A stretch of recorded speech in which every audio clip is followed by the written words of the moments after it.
আজ আমরা শুনব অন্নদা ঠাকুরের আদ্যাপীঠ মন্দিরের কাহিনী। পশ্চিমবঙ্গে প্রসিদ্ধ কালী মন্দিরগুলির মধ্যে অন্যতম আদ্যাপীঠ।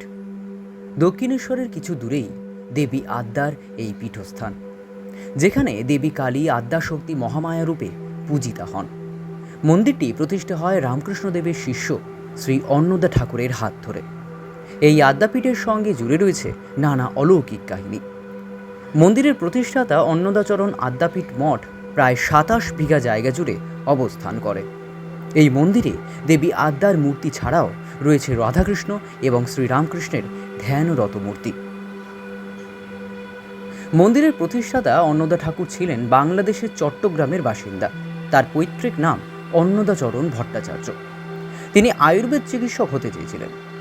সালটা ছিল বাংলার ১৩২১। চট্টগ্রাম থেকে কলকাতায় কবিরাজি পড়তে এসে কলকাতার আমহা স্ট্রিটে এক বন্ধুর বাড়িতে থাকতেন তিনি। সেখান থেকেই বৃত্তি নিয়ে পাশ করেন কবিরাজি। বন্ধুর বাবার সাহায্যেই কবিরাজি ডিসপেন্সারির জন্য দোকান ভাড়া নিয়েছিলেন তিনি। আদ্যাপীঠ মূলত ১৯১৫ সালে অন্নদাচরণ ভট্টাচার্যের অনুগামীদের দ্বারা প্রতিষ্ঠিত হয়েছিল। তবে বর্তমান মন্দিরটি নির্মিত হয়েছিল ১৯৬৭ সালে। অন্নদা ঠাকুরকে স্বপ্নাদেশ দেন আদ্যামা ও স্বয়ং শ্রী রামকৃষ্ণ। অন্নদাচরণ একদিন স্বপ্নাদেশ পান শ্রীরামকৃষ্ণের। স্বপ্নাদেশে শ্রীরামকৃষ্ণ তাকে ইডেন গার্ডেন্সে গিয়ে সেখানে ঝিলের পাশে নারকেল এবং পাকুড় গাছের কাছ থেকে কালী মূর্তি নিয়ে আসতে বলেন। স্বপ্নাদেশ অনুযায়ী তিনি সেখানে যান এবং ঝিলের পাশ থেকে ১৮ ইঞ্চি আদ্যামায়ের কোষ্ঠী পাথরের মূর্তি পান। সেদিনটা ছিল রামনবমী তিথি। রাতে দেবী তাকে দেখা দিয়ে বলেন, অন্নদা, কাল বিজয়া দশমী, তুমি আমায় গঙ্গায় বিসর্জন দিও। দেবীর এই কথা শুনে অন্নদা এক প্রকার আঁতকে ওঠেন। সে ভাবতে থাকে, পুজো পাঠ না করায় মা রাগ করে হয়তো চলে যাচ্ছেন। আর ঠিক সেই সময় দেবী বলেন, আমি শুধু শাস্ত্রবিহিত মতে পুজো পেতে চাই তা নয়।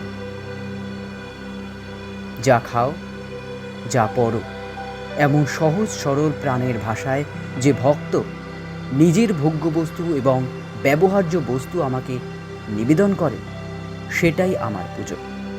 যদি কোনো ভক্ত আমার সামনে আদ্যাস্ত্রোত পাঠ করে, তাহলে আমি বিশেষ আনন্দিত হই। এরপর দেবী আদ্যস্ত্রোত বলেন এবং অন্নদা তা লিখে রাখেন, আর সেই স্তোত্রই বর্তমানে আদ্যাপীঠে পাঠ হয়।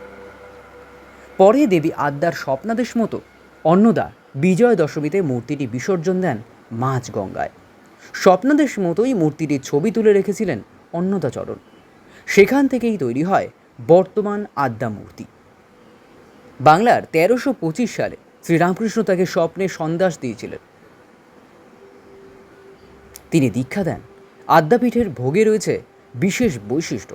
দেবী আদ্যার জন্য ২২.৫ সের চাল রান্না হয়।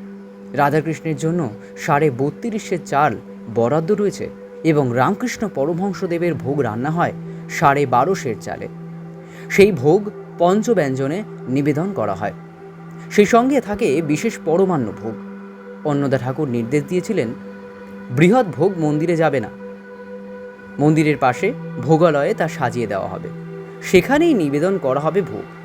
তাই তার নির্দেশ মতোই শুধুমাত্র পরমান্ন ভোগ দেবীর কাছে যায় আজও। এছাড়া রাতে নিবেদন করা হয় ঘি এবং উৎকৃষ্ট চাল দিয়ে তৈরি অমৃত ভোগ।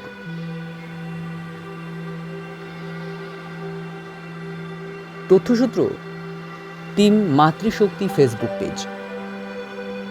কণ্ঠে শুভজিৎ।